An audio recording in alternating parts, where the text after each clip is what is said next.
Katatapos lang namin mag-almusal. Ayan. At yung iba nag-almusal pa. Kwento-kwentuhan. Maya-maya pupunta kami ng ilog. Nahulaan mo saan? Ilog. Ayun.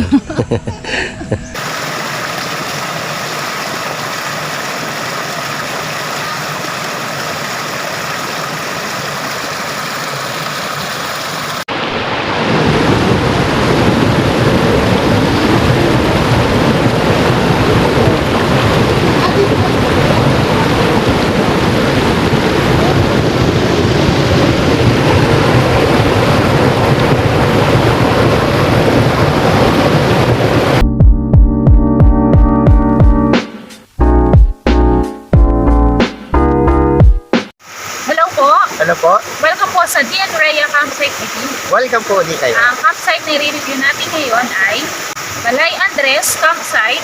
Ito ay matatagpuan sa San Andres din.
Time check ay 6:30 in the morning. Medyo late na nga kami nagising. Pero dito sa lugar na to, binalot ng fog. Yan o. Late lang ako nagising, sayang. Ito yung tent namin. Medyo madami kami ngayon. Yan yung kay Jomel na Lance, Nakaloy. Ang daming guest ngayon na sumama. Mga kay Sir Mulong kasama namin yan.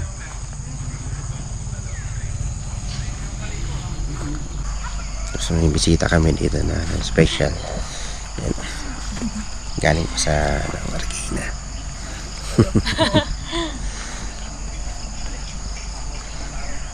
Kasi kapatid ni Makoy nandun. Kasi mga naghahamok nandun. Sa campsite na ito ay ongoing pa yung ibang pag-develop ng kanilang facilities.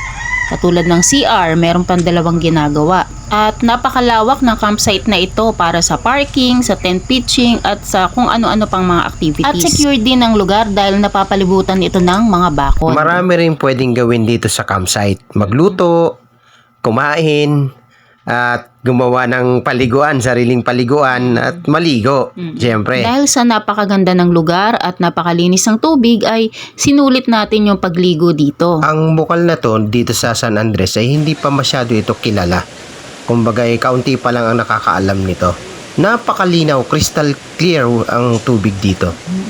Kaya naman tama ka, sinulit natin at nagbabad tayo ng matagal dito sa bukal. Papakita natin dito kung gaano kalinaw at kalinis ang tubig. Ayan. Napakalinaw. Ayan.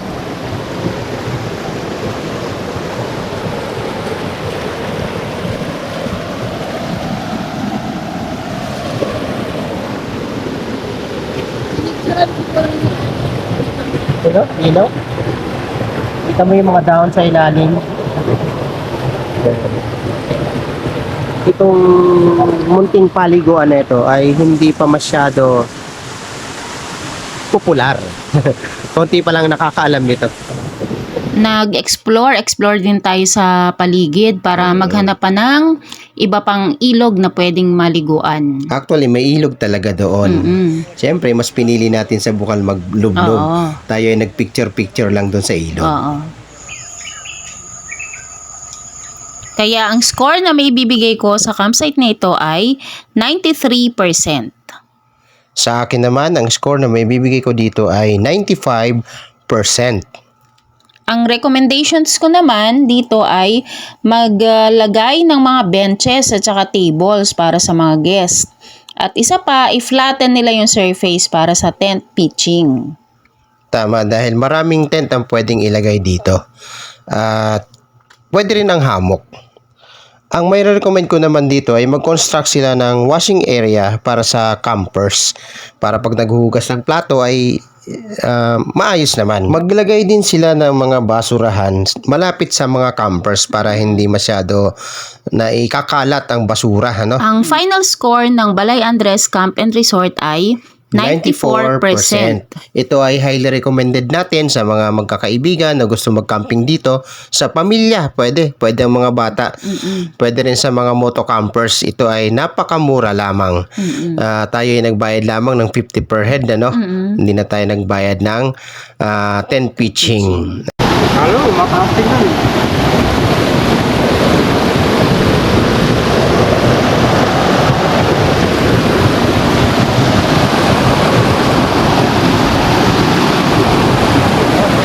Ang moral lesson na napulot natin dito ay galing din doon sa pinagpaliguan natin na tayo pag naglulublob doon ay may tubig na natatapon.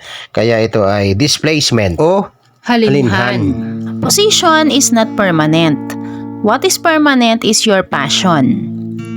May mga galaw tayo or movement sa buhay na natural lang naman mangyari. Marami na tayong klase ng tao na nakaharap. May mga matataas na tao na ang tingin nila ay mataas talaga sila. Meron namang mga tao na matataas pero ang tingin nila ay mababa sila. Meron ding mabababa na ang tingin nila sa sarili nila ay mataas sila. At meron ding mabababa at ang tingin nila ay mababa talaga sila. Kahit ano pa mang klaseng tao ang nakakasalamuha natin, ang importante ay kung gaano ang alab nila pagdating sa trabaho. Marami diyan kung magtrabaho ay lagpasan sa amount ng sweldo nila. Meron namang kung magtrabaho ay sobra-sobra ang sweldo sa amount ng gawa nila. Lagi nating tandaan na hindi batayan ang posisyon para makilala kung sino ka. At hindi rin naman natin responsibilidad na ipakilala natin kung sino tayo sa bawat isa. Let our work speaks for ourselves. Tama. Huwag po natin huhusgahan ng isang tao sa kanyang kapasidad sang-ayon sa nakikita ng ating mga mata. Maaaring magulat ka sa mga batong maliliit na ang bigat at tubig na maitatapon ay higit pa sa pisikal na kanyang sukat. Tinatawag itong specific gravity sa science. Huwag po tayong matakot harapin ang mga taong matataas sa atin na may maliliit na specific gravity. Maitutulad lamang sila sa malalaki ngunit magagaan na bato.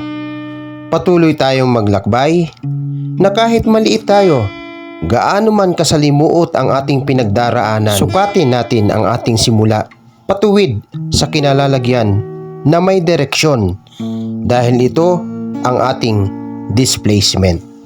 Yan po ang moral lesson na natutunan namin sa Balay Andres Campsite and Resort. Maraming salamat po sa aming mga supporters, viewers at mga subscribers. Salamat din po sa patuloy na aabang sa mga darating pang campsite review na aming gagawin. Let's come!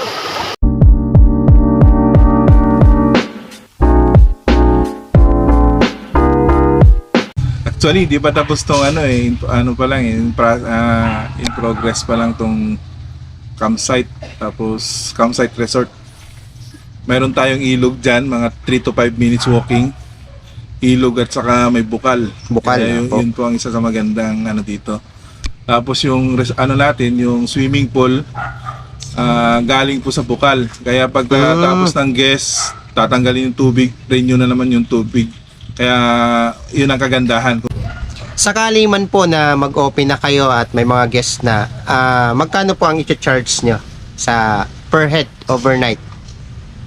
Wala pang napagkasunduan, pero siguro hindi ganun kataasan pa siguro, at least kasi on process pa lang yung permit.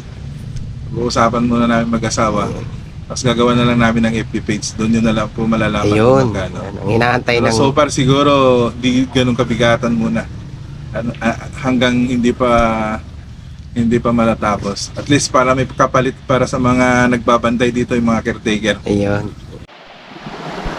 Yan o, paalis na kami. Umalis kami ng walang kalat. Walang naiwan na kalat. Ayan o. Sarap balikan na, no? Simple lang siya pero malinis talaga.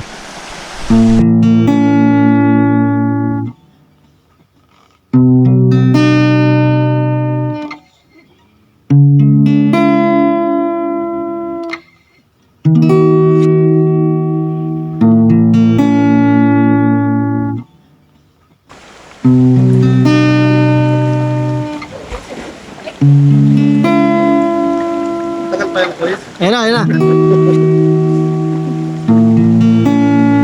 Okay.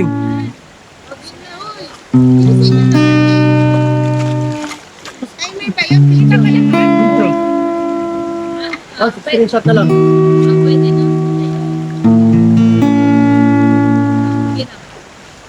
Oh, jump shot. 1, 2, 3.